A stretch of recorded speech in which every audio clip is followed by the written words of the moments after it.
3 жыл аралығында Кыргызстанда 3000-ге жакын бала асыранды болушкан, алардын ичинен 9 баланы чет элдиктер алып кеткен. Учурда асыроо үчүн кезекте 200дөн ашык бала бар. Америка Кошмо Штаты мамлекеттик департаменти даярдаган эл аралык асырап алуу докладынын маалыматына ылайык 2010-жылы АКШнын жарандары 12000-ге жакын баланы багып алышкан. Эң көбү Кытайдан 3000-ге жакын, Эфиопия 2500 жана Орусиядан 1000ден ашуун балдар америкалык катын элүү болушкан.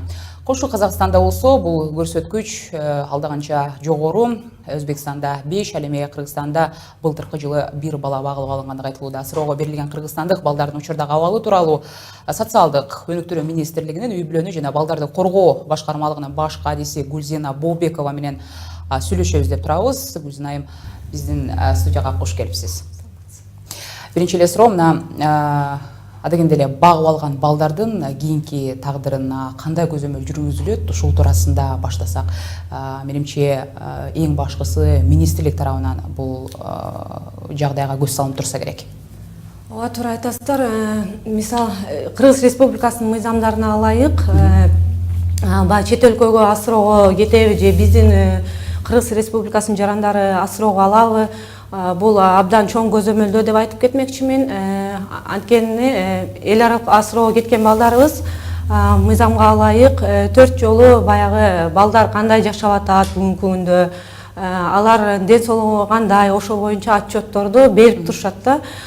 Бул отчеттор жанагы бизде аккредитациядан өткөн эл аралык уюмдар аркылуу жүргүзүлөт, алар министрликке тапшырат.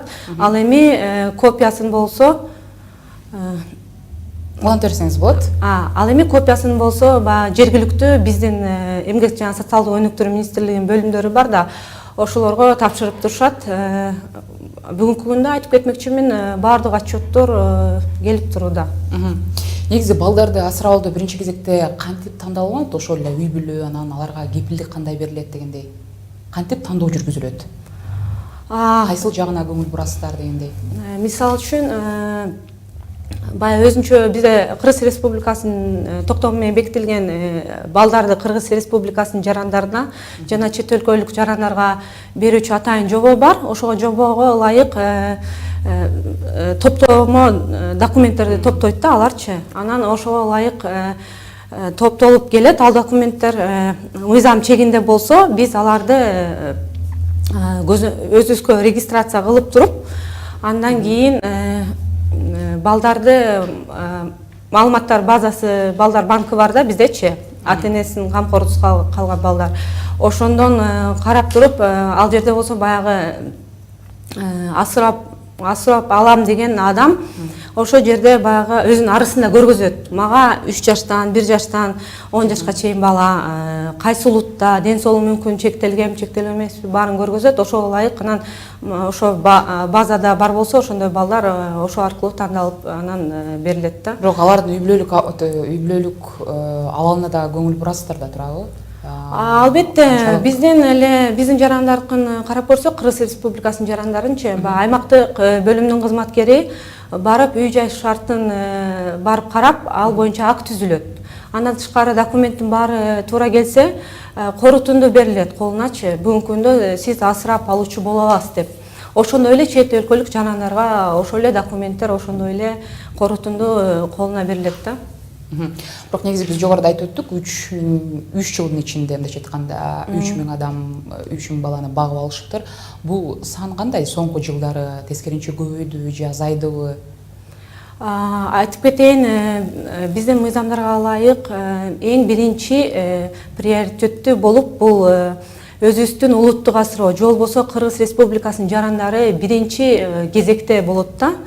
Ошого ылайык мына 2014-төн бүгүнкү жылга чейин карасак, жылына 1000дей баланы биздин жарандар асырап алат. Ал эми чет өлкөлүк жарандарды карасак, 2014-жылы 17 бала берилсе, 2015-жылы 27 бала берилген, ал эми 2016-жылы 22 бала берилген да.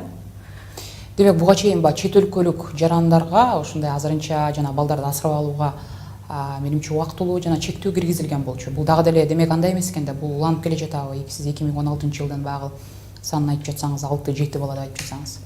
Ооба 2012 жылы башкы прокуратура тарабынан баягы чет өлкөлүк аккредитациядан өткөн организациялардын баягы Кыргыз Республикасында иш аракеттерин токтотуу боюнча эле чечими чыккан да. Андан кийин 2013 жылы 6 декабрда номер 166 токтому менен Кыргыз Республикасынын өкмөтүнүн токтому менен мисал үчүн 2011 жыл башка жобо эле ошого өзгөртүүлөр кирген да. 2013 жылчы булар мындай. Мисал үчүн бир чет өлкөдөн 3 гана уюм иш жүргүзүүгө болот деген бар болчу. Андан тышкары деген ошол алынып салынган да, жаңы жободочу. Түшүнүктүү.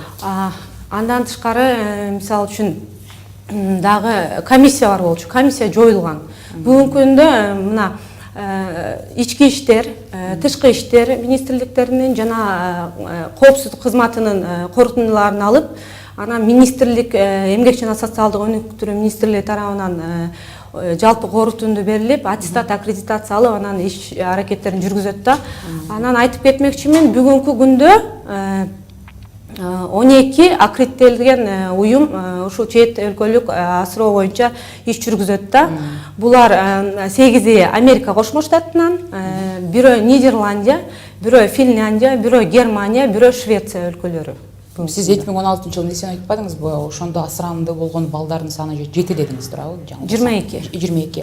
Ошол 22 баланын көбүнчөсү канчасы америкалыктар алган, анан жана башка чет өлкөлүктөр кандай бөлүнгөн, бирок деги эле ошол балдар канча жаштан канча жашка чейинкилер?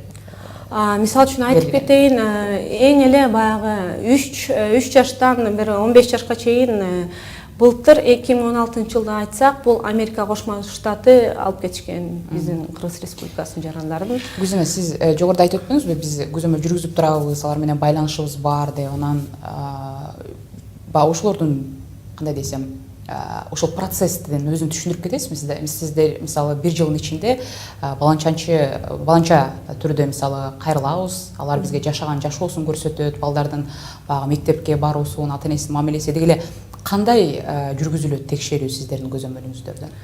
Биринчи эле ошо айтып берип кетсем, биринчи эле баягы баланы асыроого алгандан кийин соттун чечими чыгат. Бул айтып кетиш керек, бүгүнкү күндө чечимди гана сот гана чыгарат, сот аркылуу гана бала асыроого берилет. Биздин жарандаргабы, чет өлкөлүк жарандаргабы, ошо жашап баштагандан кийин дейм. Соттун чечимин алгандан кийин биздин эмгек жана социалдык өнүктүрүү министрлиги тышкы иштер министрлигине кат жазабыз, эсепке алуу боюнчачы. Ушундай балдар кетти асыроого депчи. Андан кийин эле дагы мындай эме бар. Ошол эле жана консулдук же дипломатиялык биздин башка өлкөдөгү кызматкерлер ошол асырап алган баланын үйүнө барып жашоо шартын карауга дагы укугу бар. Мыйзам буга жол берет. Бирок сиздер көрөсүздөрбү ошону видео аркылуу же сүрөттөр аркылуу? Мен айтып кетейин, мына 2016 жылы Америка Кошмо Штатынын посольствосу аркылуу Кыргызстандагы видео звонок болгон. Бул биздин балдар бүгүнкү күндө кандай жашап атат, ошо боюнча ата энелер балдар болуп чогуу видео маектешүү болгон да. Андан тышкары баягы отчеттордо убактысы берип турат да. Эгерде убактысында бербесе, биз аккредитациялаган уюмду аккредитациясын жокко чыгарууга туура келет. Бирок бүгүнкү күнгө чейин андай бир дагы факты катталган эмес. Андан тышкары Кыргыз Республикасы 1 ноябрда, 2016 жылдын 1 ноябрында Гага балдарды жана асыроо боюнча Гага конвенциясына кошулдук. Бул боюнча дагы ошо 76 өлкө бүгүнкү күндө ошого мүчө. Ошолго биз кошулгандан баштап алар дагы баягы балдар жөнүндө отчеттор убактысында жетип атабы, жетпей атабы, ошондо чоң көзөмөлгө алышкан да негизи. Дагы эл аралык деңгээлде турбайбы? Бирок сиз жогоруда айтып өттүңүз, бактыга жараша андай фактылар катталган эмес. Биз билебиз, башка чет мамлекеттерде ошондой багып алган балдардын кийинки тагдыры, алардын уруп сабалып, кордолуп жаткандыгы туурасында ызы чуу фактылар көп эле болгон. Бирок ошентсе дагы ошол эми бул чет элдик жарандарга байланыштуу суроо болуп атпайбы? Жергиликтүү ошол өзүбүздүн эле кыргызстандыктар бала багып алабыз деген үй бүлөлөрдө ошол сыяктуу фактылар катталды беле? Ушул кезге чейин деген, жалпы эле Кыргызстандын өзүндө. Зордук зомбулукка кабылган балдар. Ошол багып алынган балдардын кийинки тагдыры, мисалы ошол учурда багы сиз айтып аткандай жанагындай ошо зордук зомбулукка кабылган, кийин кайра кайтарып алган учурлар болду беле дейм да ошондой балдарды. Андай учурлар эми жокко эсе деп айтсам болот. Эч ким баягы баланы алгандан кийин баягы чоң жоопкерчилик менен алат да. Бул жөн эле окат катары берип койбойт. Аны мына тиешелүү документтер чогултат. Андан тышкары ал адам соттолбогон болуш керек, медициналык жактан бүт туура келиш керек, үй жайы болуш керек, иштеген иши болуш керек. Баардык топтолгон документтерди топтоп баягы иш жүргүзүшөт. Анан биздин 59 райондо социалдык өнүктүрүү башкармалыгынын балдар жана үй бүлө коргоо бөлүмдөрү бар. Алар бул тарапта жакшы иштер жүргүзөт. Жоксо маал менен текшерип турушат. Маал менен дагы мына биздин асыроого берилген балдар, мына 1000ге жакын бала кетип атат деп атпайбызбы бир жылдачы. Алар деле ошондой эле 3 жыл аралыгында отчетторун берип турушат. Андан тышкары биздин кызматкерлер да үйлөрүнө барып карап кандай жашап атат, бүгүнкү күндө ошондо карап турат да, көзөмөлдө катуу.